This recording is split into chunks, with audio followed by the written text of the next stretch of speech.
All right, Doc. So, people talk about city versus CIF, and the dynamic of city versus CIF has shifted quite a bit. I would say the most probably in the last 10 to 15 years in terms of just the dynamic with regards to talent.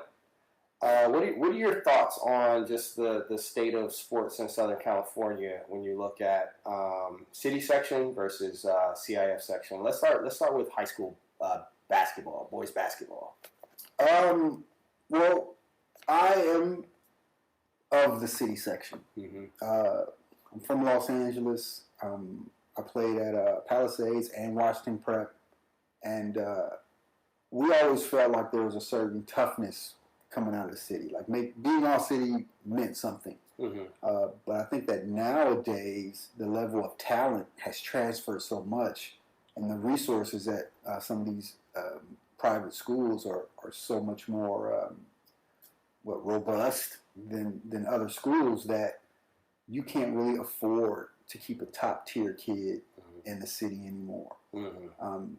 It's not to the best interest of the kid. Mm-hmm.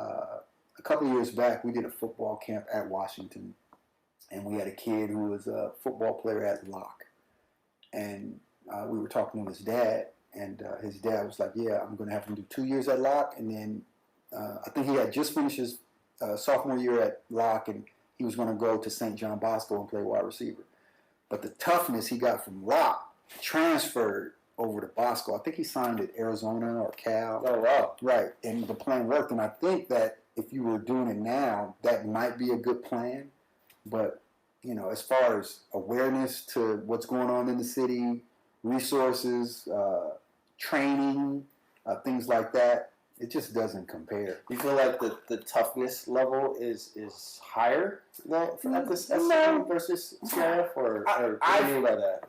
I feel like there's a certain level of, it used to be, right? It used to be a certain level of grit and pride that came from playing in the city. It's certain games that you're not going to get in the CIF that you get in the city. Like, if you perform in that Crenshaw-Dorsey game, that's different. Is that a socioeconomic thing, or like when you say grit, what do you think? What do you think is driving that? Some of those games were the toughest games that I can imagine. Mm-hmm. Crenshaw at Washington. Mm-hmm.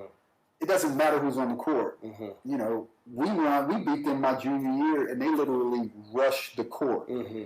The level of pride in the communities is different than what you're going to get when you go to like Sherman Oaks, or when you go to a Sierra Canyon. Now, don't get me wrong. The level of competition at those schools are much higher. Mm-hmm. But the pride and community and what the city means, you're just not going to get that feel at any other school. You're talking about like Manual Arts versus Fremont. Are you kidding me? Just the area brings a certain air that you're not going to get. And maybe it's better that you don't get it. But, the intensity and the excitement of those games, bro, they last a lifetime.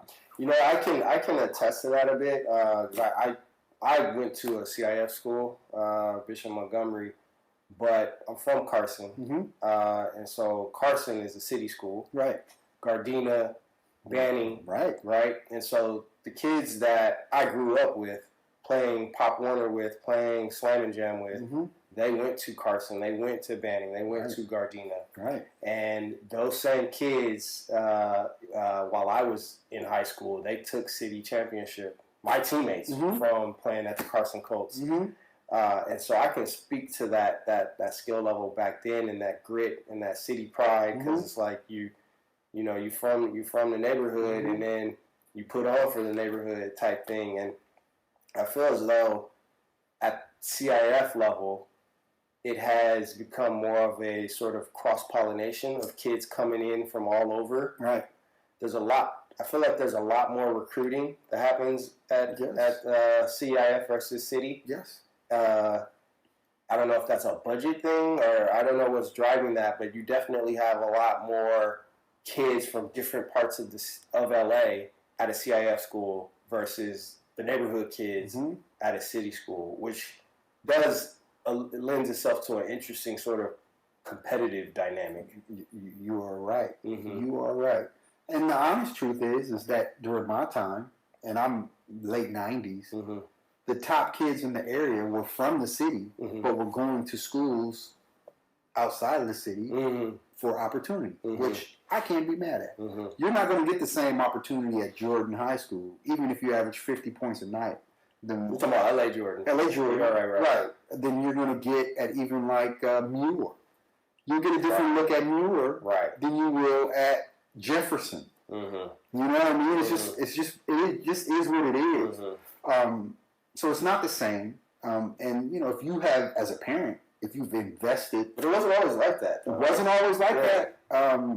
But it is now. Right. It definitely is now. Yeah.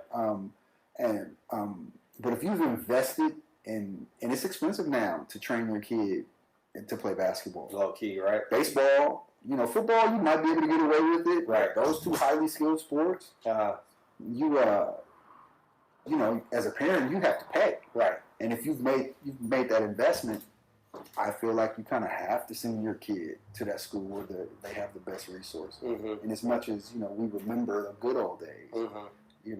Nowadays, if your kid you have to give them an opportunity to go out there and see if they you have to, because youth sports, high school sports has become so competitive. If you are not investing into their training in middle school, they're kind of at a disadvantage.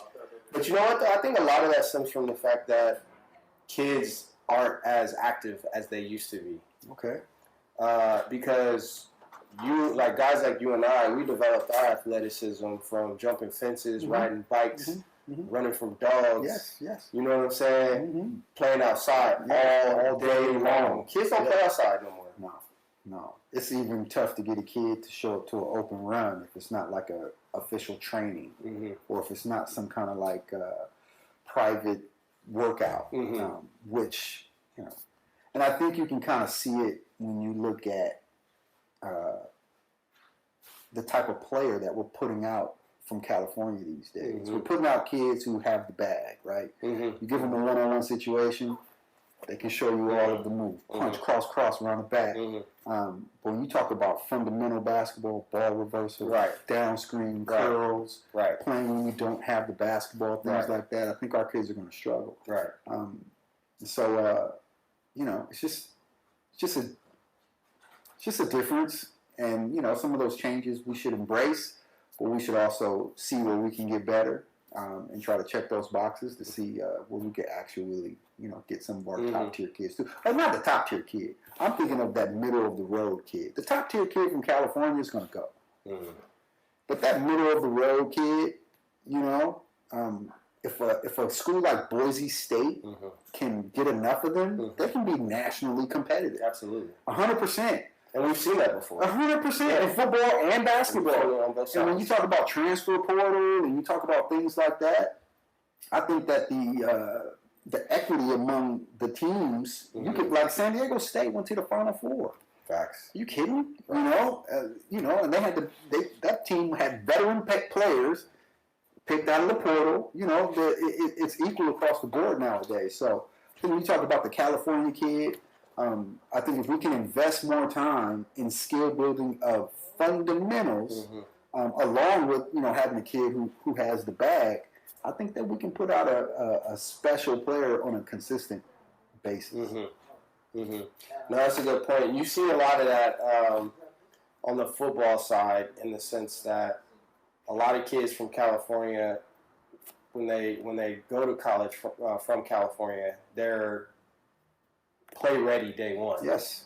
But some of the kids, they might have, from other states, they might have a little bit more physical acumen, but sometimes it takes them a little bit longer to get up to speed mm-hmm. on the regimen and the skill set. Right. But, in terms of their physicality, their kids from Texas and Florida, they got it. And they might just play off of just their sheer athleticism. Right. Because a lot of times those kids are more athletic. Right. There's a multitude of reasons as to why. You are right. But to your point about California, a lot of times those kids just have a deeper bag in terms of their skill set, so they show up ready to play. But it's just interesting in that, there's just the overall preparation at the youth sports level, high school sports level, is just different in general than what it used to be. And it's just fascinating to me that you even have nuances as it relates to like the type of school that they went to, going back to the point of city versus CIF. Oh, yeah. Right? There's Yeah. just all of these unspoken nuances that, for the most part, impact the direction and the upside of a kid. Mm-hmm. You are totally right. And there are coaches in the city who have had a long. They have huge backgrounds in preparing guys to play at the next level. There's certain names that come to mind, and some of these guys have retired. But my first thought, we saw him at Rolling Hills, where he was at Fairfax. Harvey Katani, legendary coach. I personally feel you get a kid from Fairfax, he won't be the toughest kid in the world, but he'll understand how to play the game, right, which is valuable. Right. It was a guy over at Taft. I can't think his name. I think he just left. But the kids that come from Taft, and these are city schools, they understand spacing. They understand when to go. They understand counters and things like that. Azam at Westchester, who's been going for a little while, you can't deny the run that he made, with those 2000 teams. And even before that, he made another run back in the early, I want to say like 92, when he had like Gumby and all those names. Those guys just knew how to play basketball. Right. So there are some coaches there, but I think they're, today, if you are a top-tier coach and you want to be paid according to what the market says you should be paid, you can't go to the city. You just can't. They're not going to pay you what you're worth. Just bottom line. A guy like Katani, as much as he built Fairfax into a powerhouse, Fairfax can't pay him the same money that Rolling Hills Prep that's true. is going to pay him, Yes. and he should be paid. Right. He's that good at what he does. So, you're not gonna get the same level of preparation from the kid that you would get from the city. You might get the same level of athleticism, but is he gonna be polished and ready to go? Rarely. Unless he comes from one of these, programs that have long-standing coaching like that, Well, we don't have much time today, so as a closing piece of advice, what would you tell the parent that has their kid at a city school? They want to give them the best opportunity. They don't necessarily have all the means and resources for all the extra training and so forth. Like, what advice do you give them to give their kid the best shot? I think first you have to reflect on the environment.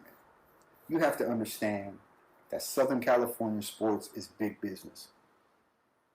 It's not what it used to be.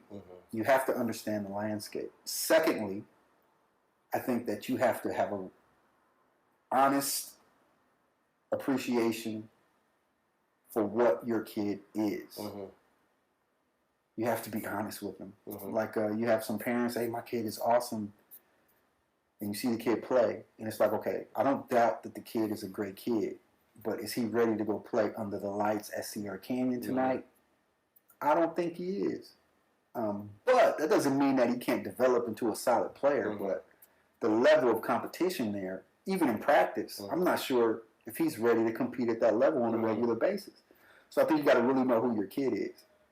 And then I think that you got to start early. The kids now in basketball, skill-wise, they're far beyond at least what I saw when I was coming up. So, having an honest assessment of who your kid is, understanding what the environment is, and then preparing them for high school basketball in Southern California is a big deal.